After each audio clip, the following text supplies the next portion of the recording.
Hey, what's going on, everybody? Dr. Sis here with probably the most important public health briefing I've ever done, especially if you're a parent. Now, I could do like the tax-funded, highly useless public health officials and just repeat mask and shots for the umpteen-hundredth time in the past 18 months, but I'm going to cover something that's far more important for our kids, all right? And us, all of us, really. And the big debate right now, especially among kids, is masks. Make kids wear masks all day long to keep them safe and healthy and to protect those around them, right? Well, there's a much bigger problem that hasn't been brought up once. And in my opinion, it's a huge wasted opportunity, which I'm going to talk about. But first, I want to explain it in a little different angle, okay? So I think this really helps resonate. All right, so imagine if you had some purebred dogs and they had a litter of pups, okay? And let's say the mommy dog had 12 pups, right? And you took those pups and you split them in half. You had 6 and 6, right? And 6 of the pups got breast milk from the mommy dog and they got like perfect dog food all through their life. Like as they're a pup into adulthood, they get just perfect, whole food, amazing food, right?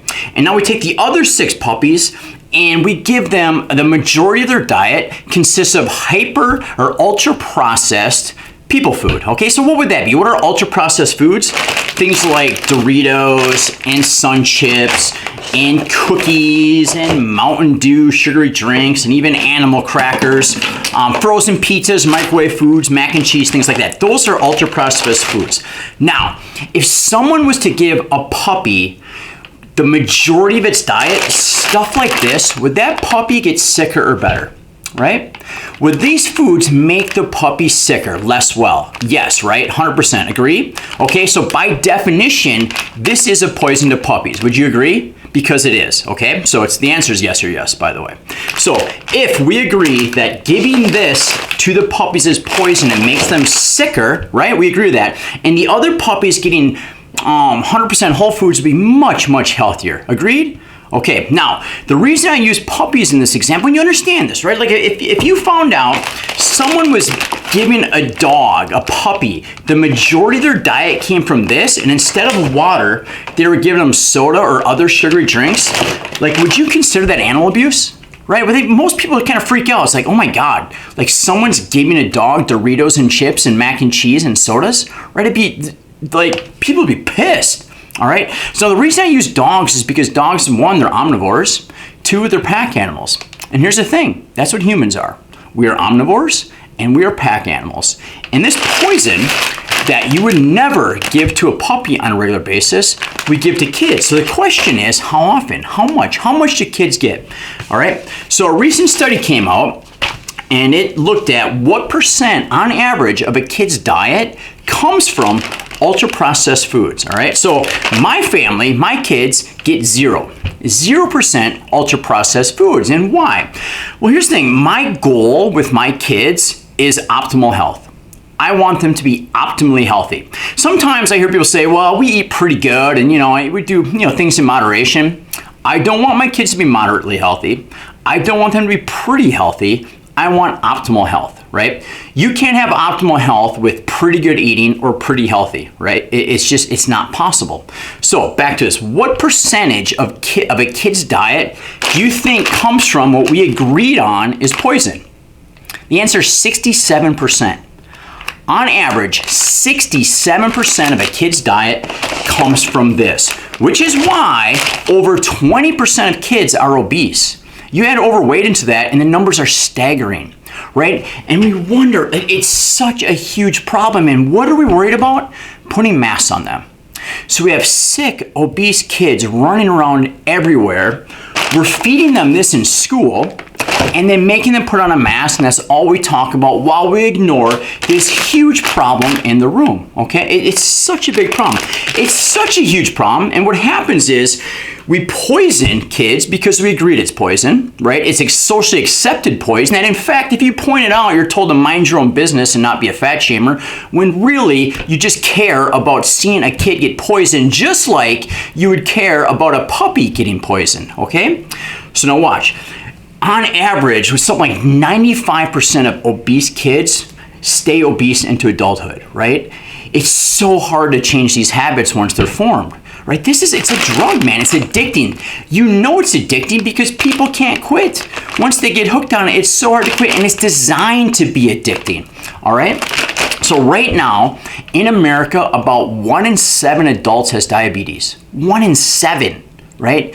About 35% has prediabetes. That's damn near half, right? So if you look at COVID, right, because this is so much, COVID, what is the big risk factors with COVID? 1, smoking, 2, obesity, right? So it's a huge opportunity. It's this kind of stuff that we're poisoning kids with that is making them obese, that is damaging their immune system, that's making them sick, that's making them weak, that makes them more susceptible to having severe complications from this virus plus influenza and all the other conditions out there, right? This is the underlying cause, and we don't talk about it. I'm going to get to the solution in a bit, but it's so important. And here's the big problem with our entire medical system. So here's the articles, and they go to the articles, and then it's insane, right? So obesity is such a problem in kids and all this junk food, and here's what they write.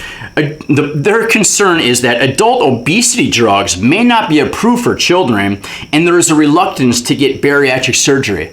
It's like, that is the insane medical mindset that we've been marketed to have. So instead of like, okay, why? What are we doing that are making kids sick, diabetic, and obese? Let's get rid of that. It goes right to drugs and surgery, right? Like a new drug was just approved, and it just kind of slipped through the cracks, and this is your FDA for you. A new weight loss drug, right, where you go and you get an injection every week at a cost that I could find. I'm not sure on this, but the cost is $1,300 per month, right? I mean, it's insane. And here's what people lose. So if you're 300 pounds, you'll drop down to 255, right? If you followed my plan and you're 300 pounds, easily, if you just followed the way I teach you to eat, which is comfortable, in a year, you'd be under 200 pounds, for sure. All right, but going on with this. So here's the thing. We need to I wish we would use COVID and the comorbidities that make you a high risk of serious complications as an opportunity to really help you see that this is poisoning us and our families, right? And it's so bad for them.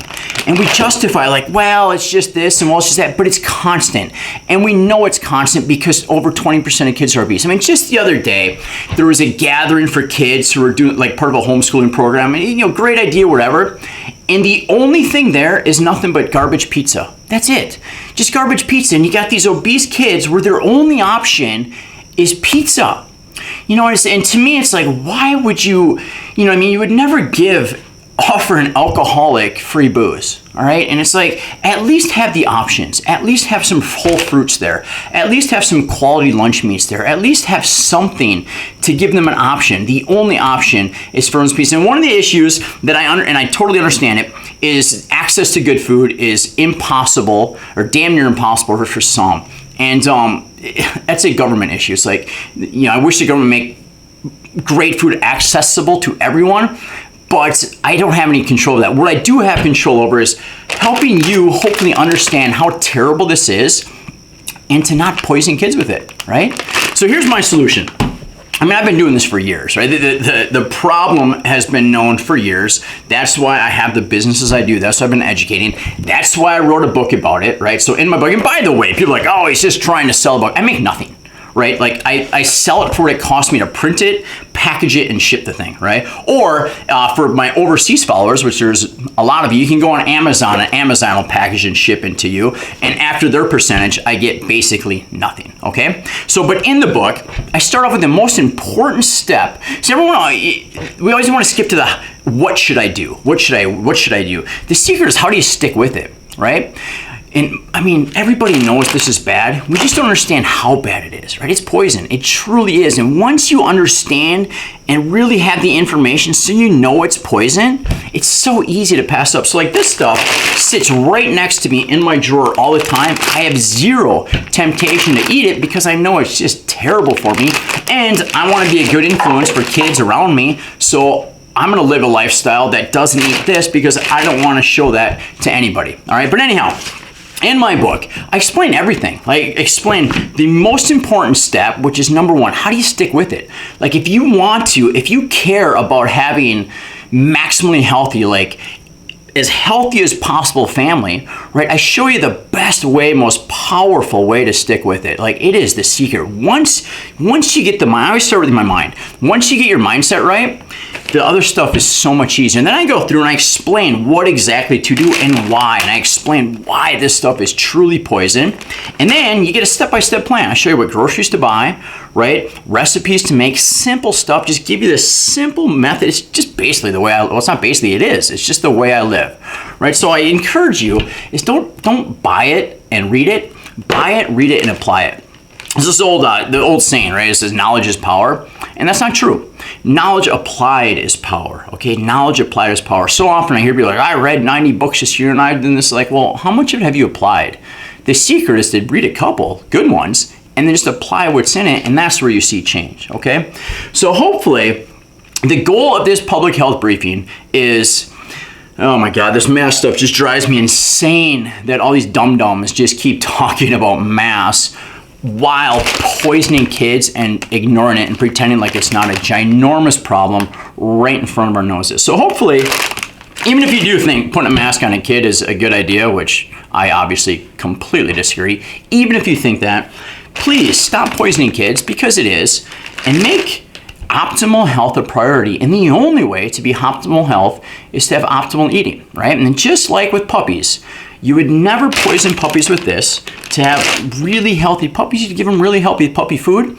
And to have really healthy humans and really healthy kids, give them really healthy human food, which I explain in this. And by the way, I hate this title and cover, but it is what it is. The truth is that when you focus on health, like when the goal is optimal health, which is I explain in here, healthy fat loss is just a really cool side effect.